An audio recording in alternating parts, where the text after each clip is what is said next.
A quarrel between two cousins in Hamilton Mountain, St. Mary, turned deadly yesterday. The deceased is 27-year-old security guard O'Neill Simpson.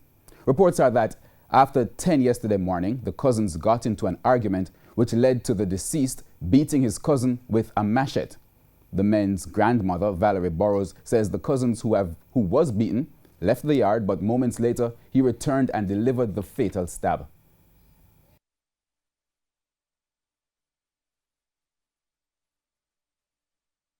He take the ratchet and then pint on the one who dead. He say, you see you?